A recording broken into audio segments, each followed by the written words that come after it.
Maliit tong motor ko, yung dati ko motor kaya. Pero ito hindi ko sasapalaran to. Hirap tumawid ang mga motorista at traffic.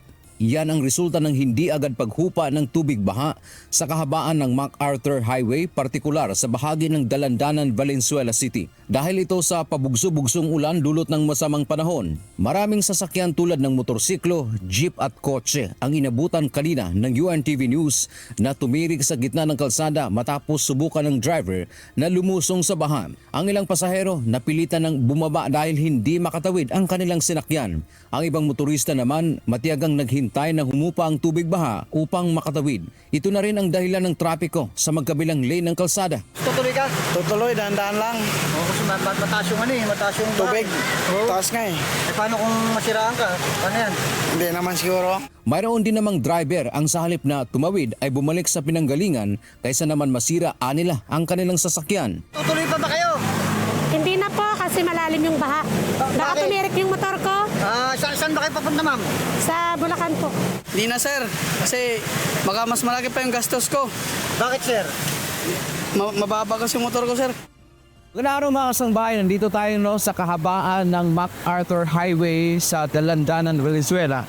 Makikita niyo po sa likod ko, malalim pa rin yung tubig baha kaya hirap po yung ating mga kababayang mga motorista, lalo na yung mga light vehicle na tumawid dito.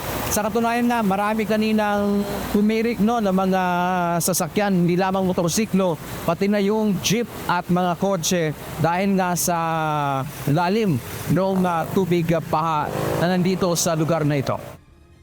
Samantala, may ilang pamilya na rin ang voluntaryong lumikas lalo na ang malapit sa ilog. Pansamantala silang nanunuluyan sa ilang evacuation site sa lugar. Pinayuhan din ang mga malapit sa Tulyahan River na voluntaryo na ring mag-evacuate lalo na kapag lumakas ang ulan. May 28 pumping stations na gumagana para makatulong na mabilis humupa ang baha sa iba't ibang lugar sa lungsod. Nakaalerto ang lungsod ng Valenzuela habang ilang pamilya na ang voluntaryong lumikas mula sa kanilang mga tahanan bilang pag-iingat sa pagbaha. We need eyes on the ground, no? Yes, we have the command center, but malaking tulong rin sa amin yung pag-send nyo sa amin ng mga videos kung saan baka may na-miss out to kaming mga lugar kung saan may baha o tumaas ang tubig or mga bagong lugar na hindi namin alam. So feel free lang po to send to us. Dante Amento, UNTV, News and Rescue. Diyos ang aming sandigan, serbisyo publiko, ang aming pinakahalagahan.